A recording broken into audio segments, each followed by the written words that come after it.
The Boondocks has always been more than a cartoon. Created by McGruder, it used satire and sharp cultural commentary to confront issues many shows were too afraid to touch. Episodes tackled race, politics, consumerism, and the contradictions inside Black America with a fearless edge. But among all its controversial stories, one episode stands apart as prophetic: The Return of the King. Aired in 2006, this episode dared to imagine what would happen if Martin Luther King Jr. had survived the assassination attempt in 1968 and lived to see the 21st century. What followed was a biting portrait of America's moral decline. McGruder didn't show a country healed by King's dream, but one consumed by celebrity culture, divided by partisanship, and unable to honor its own promises. The episode shocked audiences, drew criticism, and sparked debate. But at its heart, it posed an uncomfortable question. What if America had already squandered the chance to live up to its ideals? Nearly 2 decades later, the episode feels like a warning that went ignored. In a world defined by protests, political dysfunction, and social chaos, the satire of the Boondocks looks more like prophecy. In this video, we'll be tracing how The Return of the King managed to predict today's chaos through its bold critiques of culture, media, politics, and society. Hit subscribe if you enjoy in-depth media breakdowns like this one. And let's begin. The premise of The Return of the King is both simple and devastating. Martin Luther King, instead of dying in Memphis, slips into a coma and wakes up in the early 2000s.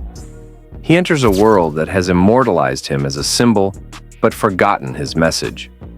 Streets and schools carry his name. Politicians quote him for convenience, and corporations use his image to sell products. Yet, when he tries to speak, no one wants to hear the depth of what he has to say. This disconnect is the first major prediction of the episode. America has a long history of flattening its heroes into digestible icons. King's radical calls for economic justice, peace, and structural change were stripped down into the safe line about having a dream. McGruder captured this dynamic perfectly. In the episode, King is treated less like a leader and more like a relic. People are polite to him, but they tune him out. The only value they see in him is as a reminder of how far they think they have already come. Fast forward to today, and the same pattern holds true. During moments of protest, King's words are invoked by politicians and corporations, but usually in ways that avoid confrontation with power. His challenge to capitalism, his critique of militarism, and his insistence on structural transformation rarely enter the conversation. What McGruder was showing was not just satire of the early 2000s, but a cycle America repeats every generation, celebrating the surface of progress while ignoring the substance of change. The scene where King tries to give a speech to the public illustrates this with precision. He begins to discuss deeper truths, but the crowd only grows restless. They want inspiration without discomfort. They want sound bites without substance. This mirrors the way modern political discourse operates. Social media thrives on short clips, quick slogans, and viral moments, not the kind of sustained attention that real justice requires. By opening the episode this way, McGruder set the stage for the broader critique. He was not simply asking what King would think of America if he returned. He was showing us the reality of a country that would rather preserve the image of its heroes than engage with their message. The result is a society that congratulates itself for honoring the past while refusing to confront the present. This is why The Return of the King still resonates so strongly. It forces the viewer to admit that even the most celebrated figures can be reduced to decoration in a culture more interested in comfort than truth. And when truth is ignored, chaos becomes inevitable. One of the sharpest predictions in The Return of the King is how King is swallowed by America's obsession with celebrity culture. Instead of being welcomed as a leader who could guide the nation through its divisions, he is turned into a spectacle. When he attempts to address the nation with patience and clarity, people focus more on how he looks, how he sounds, and how out of touch he seems with modern entertainment-driven society. It is not his ideas that matter, but the surface details that can be packaged for mass consumption. This theme feels like it was written for the present. Today, public life is dominated by personalities who attract attention rather than leaders who offer solutions. Politicians are marketed like reality television stars. News cycles revolve around scandal and performance. Social media platforms reward outrage and spectacle more than thoughtful reflection. In many ways, McGruder was showing us that America's attention span had already collapsed. If even Martin Luther King Jr. could not cut through the noise, then who could?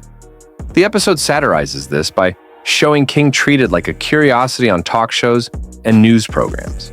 Instead of being asked about the future of racial justice or economic inequality, he is pushed into soundbite debates and mocked for being too soft in a society that values aggression over empathy.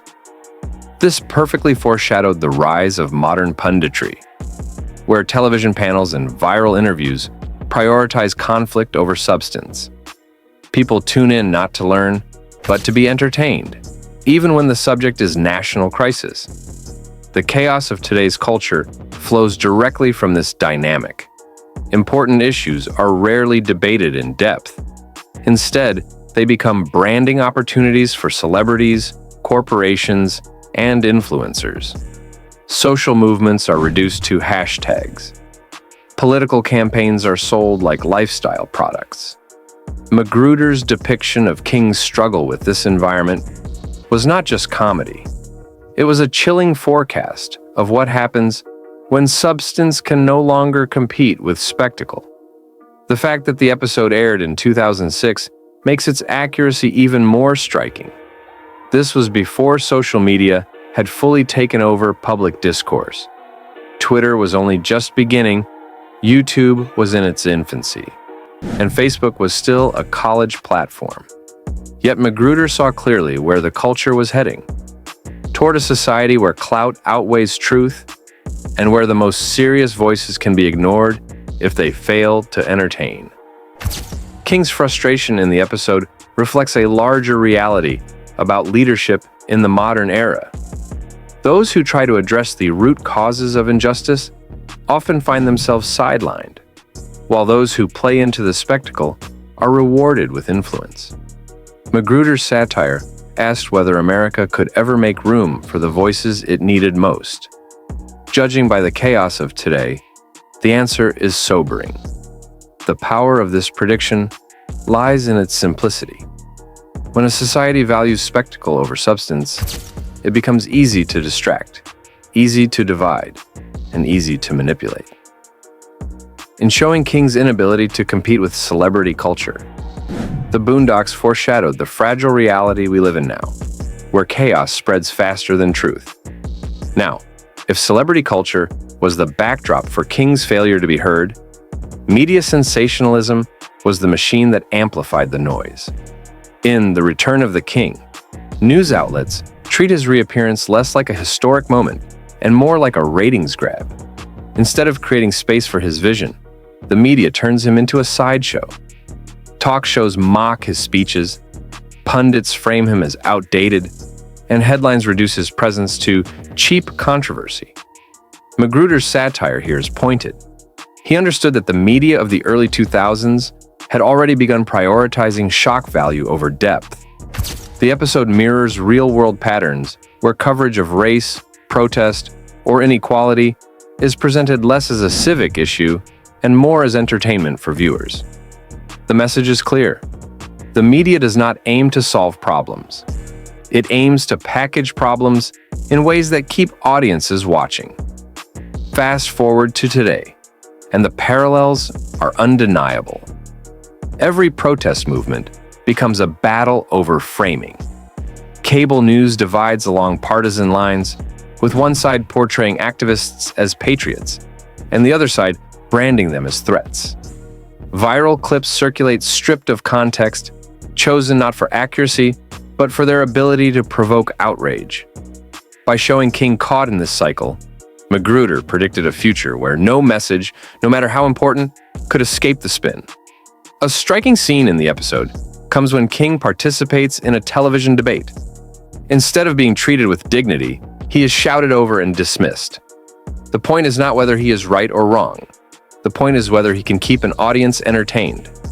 This foreshadowed the rise of combative news programs, where conflict is the product. The host, the guest, and even the issue itself are secondary to the spectacle of people yelling at one another. The chaos of today's media landscape flows from this same logic. Outrage travels faster than reason. Sensationalism makes it easy to ignore complexity. A protest can be reduced to a burning car. A politician's career can be defined by a soundbite. Social tension becomes fodder for ratings rather than a call for reform. McGruder's vision was less about King himself and more about the environment that consumes every attempt at truth. What makes this so haunting is how accurate the prediction was. In 2006, media sensationalism was powerful, but it had not yet been supercharged by algorithms and social media feeds. McGruder foresaw the trend before it became the backbone of modern information. The result is a public sphere where even the most urgent voices like King's would be drowned out by noise. By showing King as a victim of sensational coverage, the Boondocks warned that a society addicted to media spectacle cannot solve its problems. Instead, it consumes them as entertainment, creating a cycle where chaos becomes profitable. In that sense, the show was not only predicting the future of media, it was predicting the future of America itself. And if there is one moment in The Return of the King that cuts to the heart of America's dysfunction, it is Dr. King's response to 9/11. After years in a coma, he finds himself in a nation consumed by grief and rage. When he appears on Politically Incorrect and states that his Christian faith teaches him to turn the other cheek, even in response to Al-Qaeda, he is immediately branded a traitor. The White House press secretary condemns him. CNN and Time magazine pile on. His popularity evaporates almost overnight. This scene captures how political leadership and the institutions around it rejects nuance in favor of blind patriotism. McGruder was showing that even Martin Luther King Jr., a man who had preached nonviolence his entire life, would be punished for refusing to embrace the language of vengeance. Instead of engaging his message, leaders dismissed him as weak, unpatriotic, and irrelevant. This was less about King himself and more about the culture of politics that thrives on performance rather than principle. The prediction here is obvious when viewed in the context of today. After September 11th, dissenting voices were sidelined, and questioning war was equated with betraying the country. 2 decades later, the same pattern repeats in other crises. Leaders double down on spectacle, offering symbolic gestures instead of meaningful policy.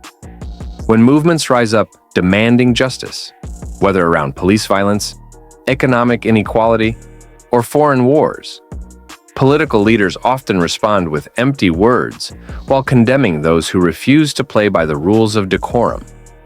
King's fate in the episode illustrates this perfectly. Once celebrated as a national hero, he is transformed into a pariah the moment his words cut against the grain of political convenience. It is a reminder that leadership in America is less about truth and more about aligning with the dominant mood of the moment. McGruder's satire stripped away the illusion that politicians care about justice. What they care about is perception, ratings, and survival. The deeper tragedy is that King does not waver.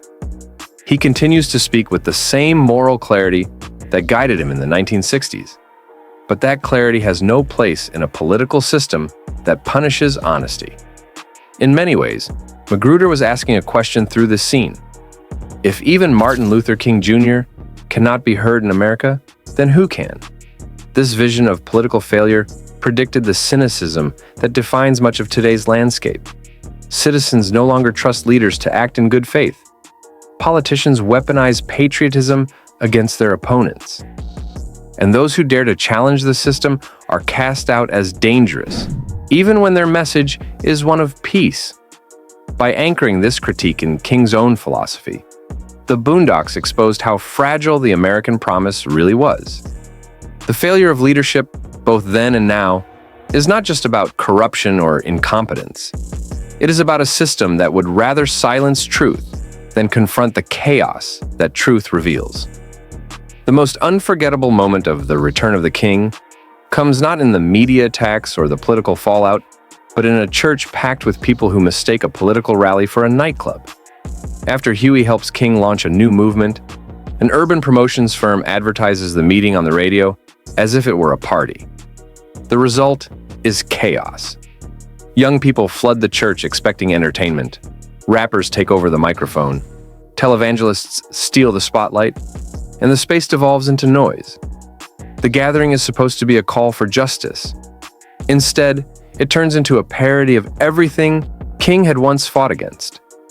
It is here that King loses patience. Fighting his way to the podium, he first tries to appeal to the crowd's sense of unity. No one listens. The music blares, the audience shouts, and the distractions overwhelm him. Then, in a moment that shocked viewers, King explodes. "Will you ignorant nens please shut the hell up?" The outburst silences the room, and what follows is one of the most scathing speeches in television history. King looks at the crowd and asks if this is what he endured beatings in prison for. He condemns the way Black popular culture has embraced stereotypes, calling out the hollow entertainment pushed by networks like BET and mocking the shallow distractions of celebrities, films, and trends. He does not speak with his usual grace. Instead, he speaks with fury, frustration, and deep disappointment. For McGruder, this was the heart of the satire, a vision of King so enraged by America's decline that he abandons the careful diplomacy he was known for. The speech resonates today because it predicted the cultural debates that continue to divide communities. Discussions about media representation, consumerism, and complacency echo through social media and public discourse. Critics argue that entertainment often glamorizes self-destruction, while serious issues remain unaddressed. Supporters of King's imagined tirade see it as a wake-up call, a demand for accountability within the community as well as from the system that oppresses it. What makes the moment so striking is not just the content of the speech, but the reaction it sparks. The audience, stunned into silence, begins to reflect. This climax reveals the dual nature of McGruder's message. On one hand, it is satire, an exaggerated fantasy of King cursing at a generation he could not reach. On the other hand, it is prophecy, a reflection of how chaos grows when people trade depth for distraction. In the final moments of The Return of the King, Huey reminds us that the story we just witnessed is only a dream. In reality, King did not live to see the 21st century. The uprisings, the renewed activism, and the imagined transformation were all part of Huey's vision of what could have been. His last words, "It's fun to dream," are bittersweet. They acknowledge both the possibility of change and the reality that America rarely listens to the voices it needs most. That is what makes this episode feel prophetic. McGruder was not simply imagining King in the modern world. He was holding up a mirror to America, showing how quickly it silences truth, how easily it trades substance for spectacle, and how much chaos comes from ignoring uncomfortable messages. Watching it today, nearly 20 years later, it is hard not to feel like we are living in the very storm McGruder warned about. The laughter it sparked in 2006 has aged into a chilling recognition. What once felt like satire now reads like prophecy. The Return of the King remains one of the boldest pieces of television ever aired. It forced audiences to confront how America treats its heroes, how it distorts their legacy, and how it avoids the work of real justice. Its power lies not just in its controversy, but in the way it continues to echo through our current moment. The chaos outside our doors today was already sketched in animation years ago. We laughed then, but the warning was real. If you found this breakdown eye-opening, make sure to subscribe for more stories that expose the hidden truths behind Black culture, history, and media. Hit the like button if you want more deep dives into shows like the Boondocks, and drop a comment below with the episode you found most striking. Thanks for watching, and remember, the past always has something to say about the present. See you next time.